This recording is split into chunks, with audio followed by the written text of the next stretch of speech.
Je vais être un peu abrupt, mais de toute façon, dans la presse, si on ne prend pas de risque, on crève. Donc, comme il est hors de question de crever, eh ben, on essaie de se réinventer, on essaie de se poser les bonnes questions.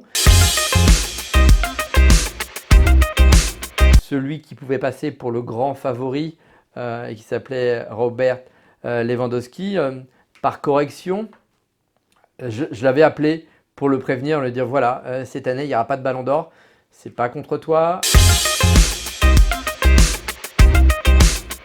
Ce nouveau France Football là va vous épater parce qu'on en prend plein les yeux.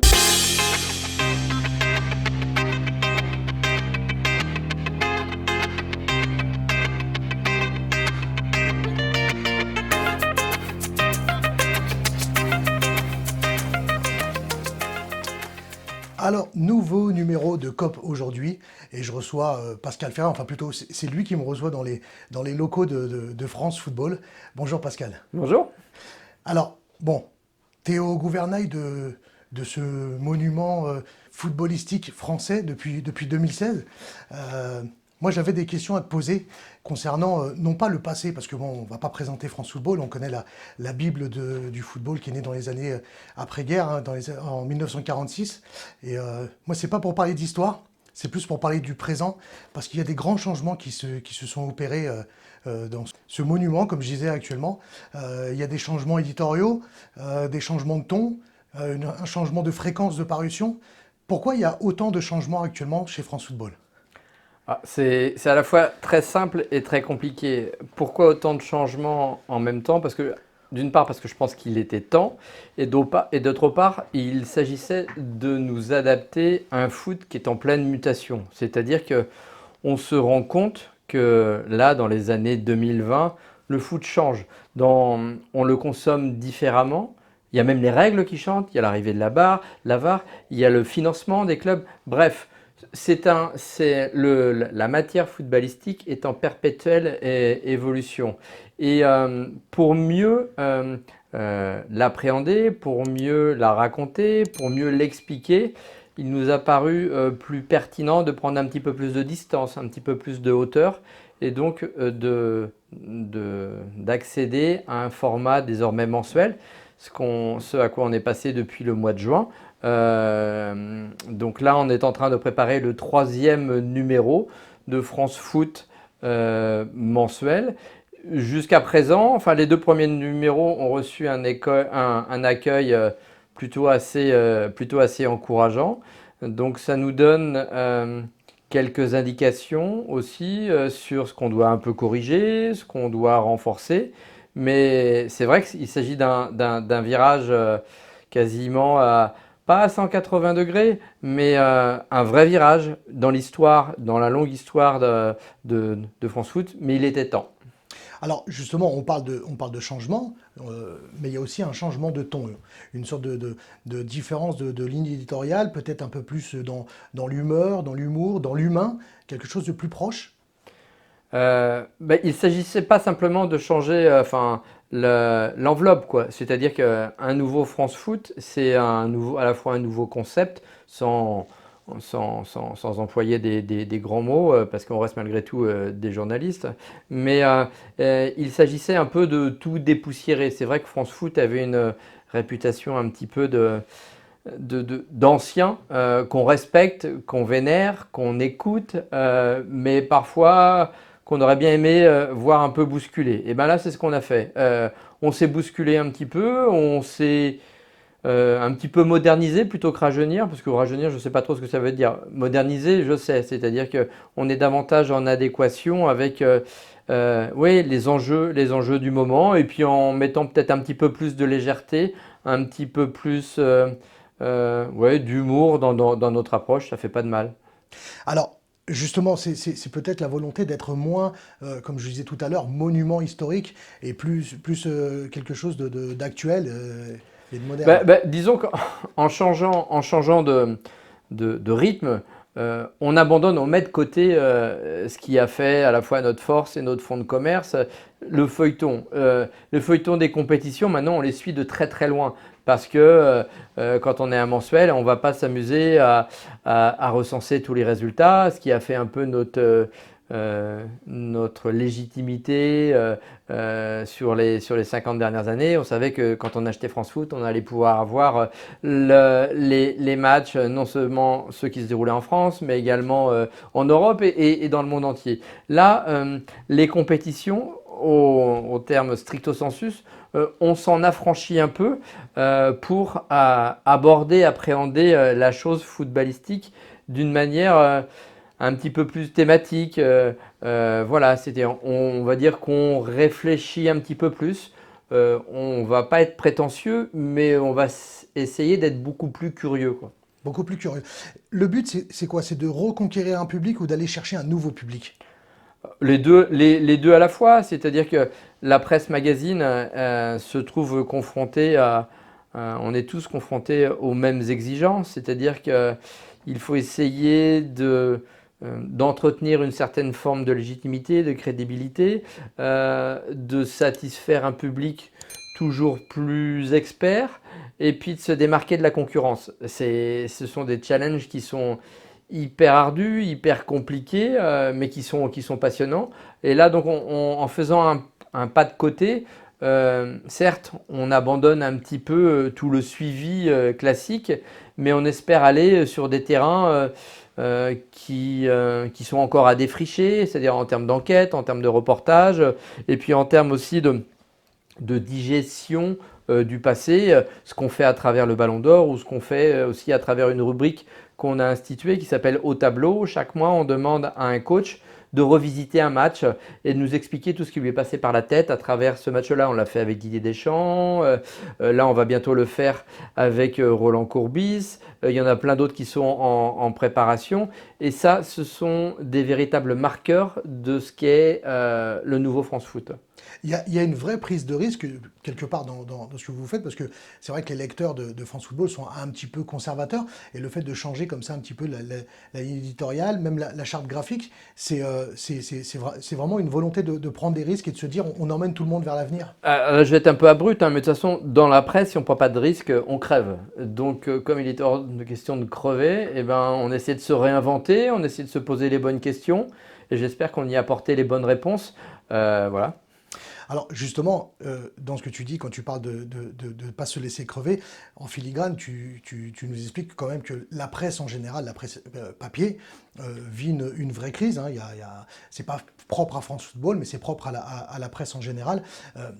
Qu'est-ce qui se passe? Il y a un désamour de la lecture, les gens n'ont plus le temps de lire, ne veulent plus lire. Comment est-ce que... Non, c'est ce que je disais tout à l'heure, c'est-à-dire que ça, c'est à restituer dans l'évolution du mode de consommation de l'information du sport. C'est-à-dire qu'il y a 20 ans, il y a 30 ans, on préparait son match avec un média, en achetant France Foot, en achetant 11 Mondial, en achetant l'équipe, et puis on réachetait cette presse spécialisée pour prolonger le match. Voilà. En 2021, ça ne fonctionne plus du tout comme ça. C'est-à-dire que aussi bien la préparation, aussi bien l'avant-match que l'après-match nous échappe un petit peu. Parce qu'il y a les réseaux sociaux, parce qu'il y a des émissions de radio, de télé ultra spécialisées qui sont souvent assez bien faites. Donc nous, on ne peut plus aller sur ce terrain-là, on ne peut plus concurrencer. Donc il faut essayer de se réinventer de manière à toujours justifier les quelques euros qu'on demande à nos lecteurs. Parce que c'est une information qui a un coût, qui a un prix et qu'on doit le justifier. Donc maintenant, la parution, tu nous l'as souligné, c'est le deuxième samedi de chaque mois. Et pareil avec l'équipe. Et finalement, alors peut-être pas pour les aficionados, mais pour le grand public, on découvre cette proximité entre l'équipe et France Football, les deux grands, on va dire, mastodontes de la presse sportive, et en tout cas footballistique en France. En même temps, il n'y a rien d'incohérent dans la mesure où on appartient à la même maison et il s'agit en plus d'une offre très complémentaire. C'est-à-dire l'équipe, avec sa force de frappe, et sa puissance de frappe, va, elle, s'intéresser à tout ce qui concerne la gestion chaude, très très chaude de l'actualité footballistique. Et nous, on vient plutôt en complément avec une digestion de l'information du foot un petit peu plus tardive et puis un petit peu plus travaillée parce qu'on a davantage de temps. Mais je pense que les deux offres sont totalement complémentaires. Le modèle économique d'un journal, c'est aussi bien ses abonnés que l'offre publicitaire. Aujourd'hui, lequel des deux dans la presse prime le plus? Est-ce que c'est d'abord les abonnés ou c'est vraiment une alchimie des deux? Alors, bah, c'est une alchimie des deux. Enfin, au-delà des abonnés, enfin, on va dire qu'il y a les ventes. Donc, c'est soit sous forme digitale, parce qu'on a des abonnés en digital. Il y a les ventes en kiosque et les abonnés. Et puis, de l'autre côté, il y a les annonceurs. Chacun de ces trois secteurs a encaissé, notamment à la suite du Covid, une vraie érosion. Et l'idée, quand on s'est réinventé, ça a été de trouver des astuces pour continuer à offrir un magazine avec une exigence qui a fait notre réputation depuis très longtemps, euh, sans se lancer dans un, dans des surcoûts, quoi. Donc voilà, on est dans un dosage au jour le jour qui n'est pas toujours évident, mais jusqu'à présent, ça tient. On a parlé là des lecteurs. Justement, le lectorat de France Football, c'est une grande majorité d'hommes. Hein. Sur 900 000, il y a quasiment 800 000 lecteurs masculins et un peu plus de 140 000 féminines. Est-ce que l'avenir, c'est aussi d'aller chercher les lectrices? Est-ce que demain, il y a une presse footballistique qui va intéresser les filles? Puisque on le voit, avec le développement du foot féminin, ça peut être aussi quelque chose d'intéressant.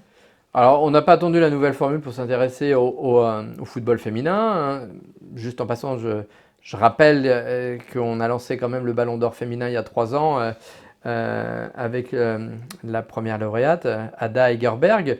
Donc, cette montée en puissance, on va dire, du football féminin, on l'a accompagné, de même qu'on avait fait un numéro spécial à l'occasion de la Coupe du Monde féminine en France, et de même qu'on continue à traiter le foot féminin dans les pages de France Foot. Là, on a fait un sujet qui est davantage sociétal, hein, c'est-à-dire que ce sont les compagnons, les compagnes de joueuses qui expliquent leur statut particulier de, d'homme ou de femme à côté de la joueuse, à côté de la joueuse. Là, on est en train de préparer un reportage à Seattle sur l'OL Reign, la franchise lyonnaise aux États-Unis. Donc tout ça pour dire que le football féminin, on s'y est intéressé, on continue de s'y intéresser évidemment. Alors, ce qui a fait un des grands charmes aussi de France Football depuis toujours, c'est le fait de pouvoir suivre aussi bien le football professionnel que du football amateur. Dans cette mutation, le football amateur aura toujours sa place. Oui, parce qu'il fait partie de tous les footballs qu'on a envie de continuer à faire vivre. Et dans chacun des numéros, il y a notamment une place fixe qui s'appelle Mon héros. C'est-à-dire que chaque mois, on va s'intéresser, alors ça peut être un joueur, mais à un supporter, un dirigeant, voilà. En tout cas, ce sont des gens qui sont issus non pas du très haut niveau, mais du niveau inférieur. C'est ce qui a fait aussi une partie de la réputation et de la, comment dirais-je, et de la légitimité de France Foot, et il n'y avait aucune raison pour qu'on l'abandonne. C'est donc cette volonté d'avoir une approche peut-être un peu plus chaude, un peu plus passionnelle que le traitement de France Football depuis toujours, qui était peut-être un peu trop froide et distant. Peut-être, ouais, peut-être, mais c'est vrai qu'à travers ces personnages-là, on a envie aussi d'écouter un peu le pouls de la France du foot, voilà, quelque part. Et la France du foot, c'est pas simplement le PSG, Nantes ou Saint-Étienne, c'est aussi des bénévoles, c'est aussi des gens, enfin des joueurs qui peinent, surtout dans cette période très compliquée sanitairement, qui peinent à vivre de leur métier quand on évolue à un niveau amateur. Donc c'est toute cette sphère-là qu'on essaye aussi, à laquelle on essaye de s'intéresser.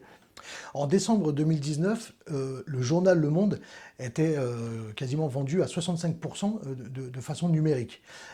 Est-ce que à l'avenir, France Football est voué à devenir aussi un média de plus en plus numérique, dématérialisé, ou ça va être quelque chose de très important pour vous de se dire on va continuer à être un journal papier? Je pense pas que la question se passe en ces termes. Je pense qu'on va essayer d'accompagner la mutation, c'est-à-dire la mutation de la consommation de la matière foot. Donc, si on estime, si on voit, si on repère, si on a le sentiment que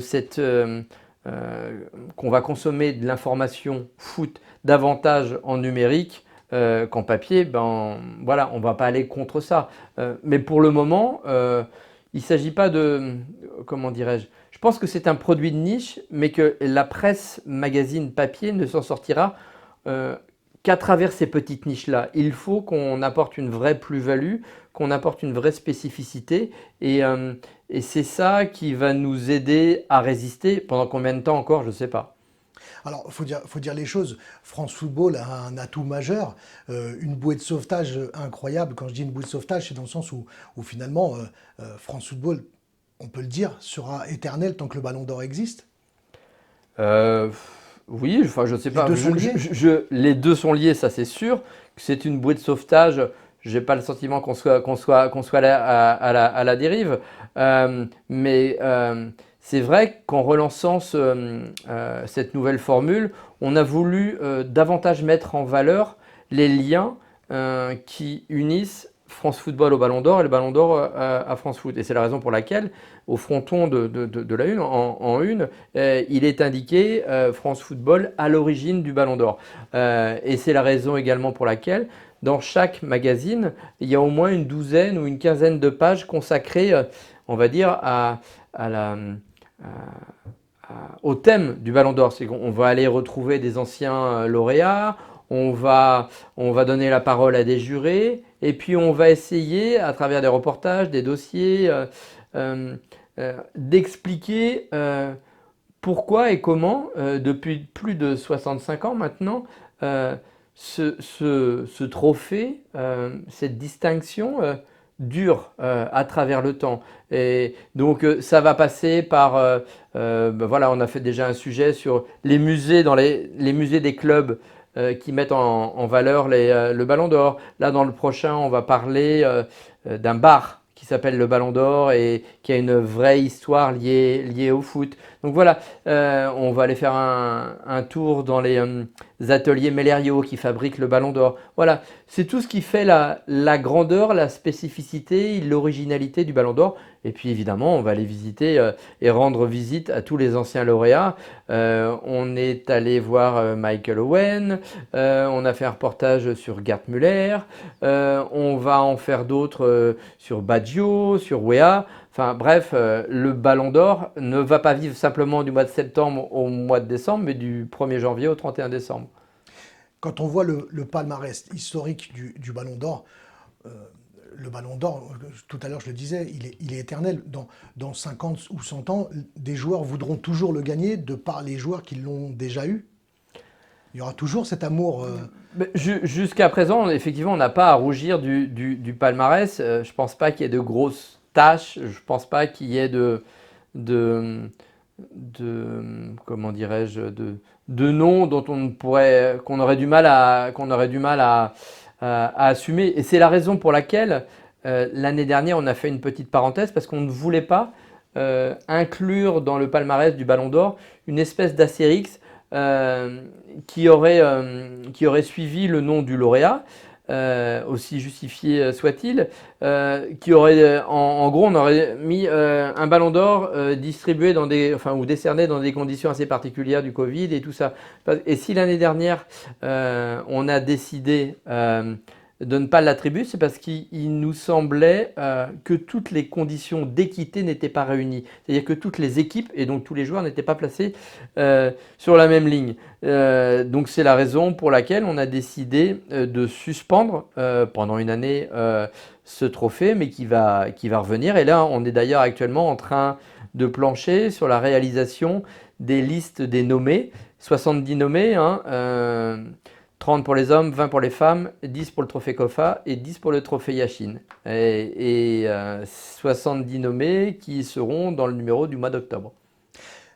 J'aimerais que vous me fassiez, qu'on rentre un petit peu plus dans les coulisses de cette prise de décision. C'était dur de prendre la décision de se dire, et c'est historique, parce que depuis 1956, chaque année, le Ballon d'Or a été décerné.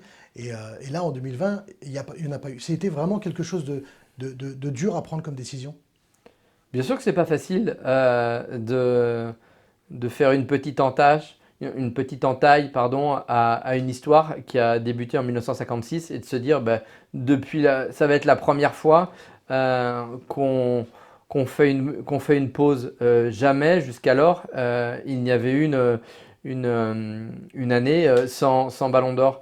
Mais une fois qu'on a dépassé ça, ce qui l'a emporté, évidemment, hein, ça ne s'est pas pris sur un coin de table et tout ça. On était plusieurs à y participer, à sous-peser euh, la- le risque pris et puis l'injustice potentielle. Mais il nous a semblé cette décision-là la plus juste possible.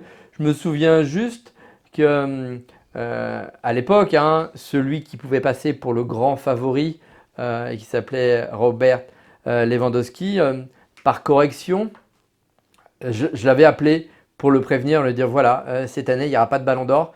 C'est pas contre toi, c'est pas contre le Bayern, c'est parce que il nous a semblé que toutes les conditions d'équité n'étaient pas réunies. C'est la raison pour laquelle on va faire une petite pause, quoi.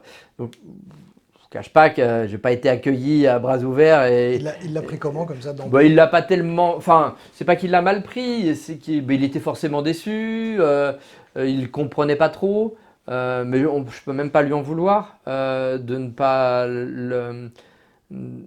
très bien le prendre. Ça, quelque part, ça dénotait juste l'attachement qu'il avait et qu'il a toujours, j'imagine, au Ballon d'Or. Et j'en veux pour preuve, c'est qu'en fin d'année, euh, on lui a rendu un hommage et il nous a accordé un grand entretien dans lequel on a parlé de sa frustration d'être passé peut-être à côté d'un Ballon d'Or, mais en même temps, rien ne lui interdit d'aller en chercher un dans les prochaines années. J'ai récemment interviewé Jean-Pierre Papin, qui a reçu le Ballon d'Or en 91, si je ne me trompe Mm. pas, 1991. Et lui, justement, m'expliquait, parce qu'il y a souvent cette phrase qui revient, c'est une récompense individuelle alors que c'est un sport collectif. Et lui, justement, Jean-Pierre Papin m'expliquait que c'est certes une récompense individuelle, mais sans un collectif, on ne peut pas l'avoir. Est-ce que on a vraiment cette notion justement que c'est la consécration d'un homme, mais à travers un collectif? Oui, oui, tous les ans, à la même période, on entend tous les Cassandres ou tous les donneurs de leçons critiquer même ouvertement le Ballon d'Or en disant qu'il n'aurait pas de sens parce que c'est décerné dans le cadre d'un sport collectif. Mais à tous ces gens-là, je leur demande juste d'ouvrir les yeux parce qu'on est en 2021, une société qui est de plus en plus individualiste. Et j'ai envie de dire que le Ballon d'Or s'impose par lui-même. Bien sûr que, euh, aussi fort soit-il, tous ces joueurs-là n'auraient jamais réussi à aller décrocher le Ballon d'Or sans leurs 10 autres coéquipiers. Mais ce qu'il faut savoir, c'est s'ils y sont autant attachés, c'est parce que c'est peut-être la seule fois dans l'année où ils peuvent lever les bras tout seuls, quoi. D'habitude, c'est accompagné aussi par une espèce de code, voilà. Et, on dit, voilà, ce qui compte, c'est non seulement les 3 points, c'est la victoire d'une équipe et tout ça. Bien sûr, ça, on a l'habitude. Mais ce jour-là, ce sont les héros. Et ils sont seuls, les héros. Et ce qu'il faut pas oublier, hein, c'est que même les plus grands footballeurs, ça reste des enfants. Et comment dirais-je, l'attrait qu'exerce ce trophée-là sur ces joueurs-là me sidère toujours parce que j'ai l'impression qu'ils redeviennent des enfants et qu'ils se chamaillent comme des enfants pour aller chercher la plus belle récompense qui existe dans le foot, en termes individuels évidemment. On va continuer un petit peu avec les détracteurs du Ballon d'Or. Souvent, on entend c'est la récompense des attaquants, des milieux de terrain et très rarement des défenseurs, des gardiens de but. C'est quelque part un petit peu vrai et c'est un peu la récompense de la consécration offensive, le Ballon d'Or. Je suis pas d'accord. Moi, je pense juste que des Beckenbauer, il y en a pas tous les 10 ans. Alors certes, hein, il y en a qui aura peut-être mérité. Je rappelle que Van Dijk est passé à quelques points de l'avoir il y a 2 ans. Donc c'est peut-être un tout petit peu plus compliqué pour un défenseur, mais rien n'empêche à ces défenseurs de rajouter une touche un petit peu plus spectaculaire, un petit peu plus glamour ou un petit peu plus avec des stats de tonnerre, quoi. C'est-à-dire qu'il y a des très très bons défenseurs, mais peut-être qu'on n'a pas encore trouvé voilà, le successeur de Franz Beckenbauer du 21e siècle. Pour terminer, on va parler un petit peu justement des votants, de la façon dont on attribue le Ballon d'Or. Dans la grille de lecture des votants, quelle est la part d'objectivité et de subjectivité qui est proposée aux votants justement? Ah ben ils ont une liberté totale. Total. Ils ont une liberté totale. Voilà. La seule restriction, c'est que ça soit un vote cohérent mais il n'y a aucune emprise, aucune pression, aucun conseil ou consigne de vote. C'est-à-dire que l'ensemble des 180 jurés votent en son âme et conscience à partir des règles. Hein, voilà, c'est-à-dire on élit un joueur qui aura été à la fois exemplaire et qui nous paraît être le meilleur sur l'année civile, aussi bien en termes de trophées, de fair play et on va dire, de rendu collectif. Donc après, bien sûr qu'il y a une certaine forme de subjectivité. Moi, le joueur que je vais trouver épatant, extraordinaire ou exemplaire, peut-être que mon collègue finlandais ou du Botswana ou du Pérou n'aura pas la même vision. Mais j'ai envie de dire tant mieux. Et c'est ce qui fait la légitimité, la crédibilité du Ballon d'Or. C'est-à-dire que à l'arrivée, généralement, quand on mélange les 180 votants, on a un échantillon d'experts plutôt assez cohérent. Non, et puis quelque part, la part de subjectivité, c'est aussi ça qui fait le football. On a des avis différents et je pense que c'est une bonne chose que ce ne soit pas quelque chose d'entièrement normé. Oui, parce que on désigne le Ballon d'Or, c'est pas le trophée du meilleur buteur, c'est pas le trophée du plus grand attaquant. Voilà, c'est un ensemble. Ah, il s'avère que c'est vrai qu'au cours des 12 dernières années, on va dire que le Ballon d'Or a été écrasé par Messi et Ronaldo. Mais sauf que Messi et Ronaldo, dans 20 ans, dans 30 ans, dans 40 ans, on continuera d'en entendre parler parce que c'est deux des 7-8 meilleurs joueurs de l'histoire du foot. Donc pas de chance pour ceux qui étaient là en même temps qu'eux, ils ont tout écrasé, ou quasiment. Ils ont laissé quelques petites miettes, une fois à Modric notamment. Mais je veux dire par là que le Ballon d'Or reste un objet unique, quoi. Dernier mot, je te laisse 30 secondes pour convaincre les nouveaux lecteurs de France Football sur la nouvelle version. Alors, peut-être que vous ne connaissiez pas l'ancienne version, et j'ai envie de dire tant pis, parce que ce nouveau France Football là va vous épater parce qu'on en prend plein les yeux. On a fait un gros effort en termes d'iconographie, parce que le foot, c'est de la passion, et la passion, on peut la rendre encore mieux à travers des images. Le foot, c'est de l'émotion, et de l'émotion, il y en a beaucoup. Le foot, c'est aussi des connaissances. À France Foot, on a envie de persévérer dans ce sens-là. Et puis, le foot, c'est aussi des nouveautés. Et on aime surprendre. Donc, ça fait plein de bonnes raisons pour venir et revenir voir France Foot. Bon, bah merci Pascal Ferret. En coupant, je vais te demander un formulaire pour m'abonner tout de suite. Comme ça va être fait. Super. Merci Pascal.